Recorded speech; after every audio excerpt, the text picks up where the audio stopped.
The village of Ayo, nestled deep within the heart of the African savannah, is a land where tradition, family, and loyalty reign supreme. In this village lived two brothers, Fimi and Tunde. Raised side by side, they were inseparable.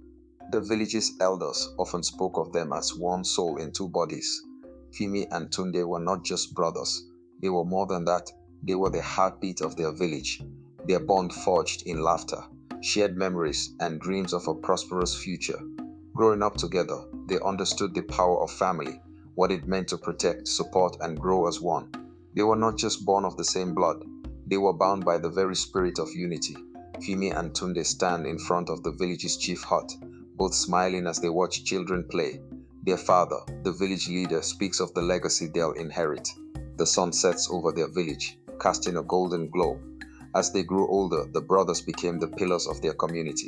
Their vision for a thriving village fueled their every effort, each day spent working toward a future of peace and prosperity. They were like the sun and the rain, different yet inseparable. Together, they believed they could achieve anything. But sometimes, the wind of change blows unexpectedly, carrying with it promises of greater things and dangers too. Femi and Tunde walked together in the village fields, planting crops, laughing, and discussing their plans. The camera zooms in on their hands walking side by side. But as the brothers' dreams began to take shape, a stranger entered their lives. Wahid, a man who spoke of great wealth and influence, arrived in the village with promises of a better future.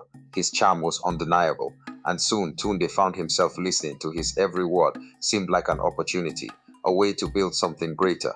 But greed can easily cloud judgment, and slowly Tunde found himself drawn into Wahid's world. He was no longer just a brother, he was a man seeking power, and in the pursuit of power, the delicate thread of loyalty that had bound him to Tunde began to unravel. Wahid speaks to Tunde in private, painting a picture of riches and success. Tunde listens intently, his expression changing as Wahid's words fill him with ambition.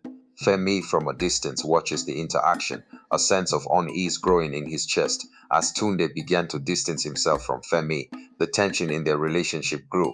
Femi tried to understand, to reach out, but Tunde had become a different man, one consumed by power. The once unshakable bond between them was now strained. How would Tunde, my own flesh and blood, stray so far? The love we shared is now overshadowed by the promises of a man. A brother should never have to face betrayal from within their own bloodline. But sometimes the hardest battles we fight are the ones we face against those we trust most. Femi confronts Tunde, asking why he has been avoiding him. Tunde's face hardens and he coldly responds, "I'm doing what's best for me." Femi stands in shock, unable to process the harshness in his brother's tone. Betrayal were planted, but it wasn't until a fateful night that Femi truly understood the extent of Tunde's treachery. Wahid had convinced Tunde to turn against his own people, to take control of the village's leadership, with ambition blinding him. Tunde had chosen his path. Wahid had never been a friend to Femi. His true goal was never to help the brothers, but to see them torn apart. Tunde, blinded by his own desires, did not see the truth. His ambition had clouded his vision, and he had walked too far down a dangerous path.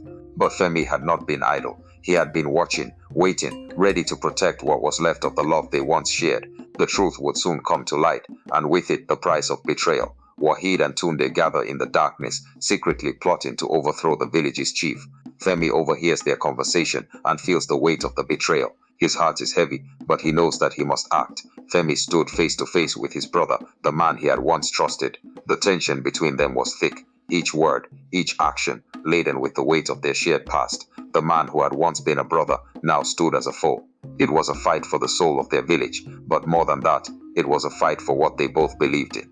Femi would not back down, no matter the cost. Tom, there led by the illusion of power, was determined to take everything he wanted. But in that moment, both would learn that no victory comes without sacrifice. When the fight was over, the village was silent. Femi stood victorious, but the cost had been high. His brother, taken captive, would face punishment for his actions. But Femi had lost something far more precious, the love of his brother. Wahid, the man who had set this in motion, had escaped, leaving only destruction in his wake. Femi stands alone in the empty village square, looking at the distant horizon. His face is somber as he reflects on what has happened.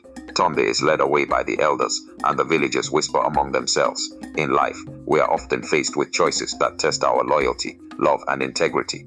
The path of betrayal might seem easier, but it is never without consequence. True power does not lie in wealth or status, but in the trust and loyalty we maintain with those we care for. A brother's love is not for sale, and once broken, that bond can never truly be repaired. So remember, the greatest treasure in life is not power or riches, but the people who stand by you through it all.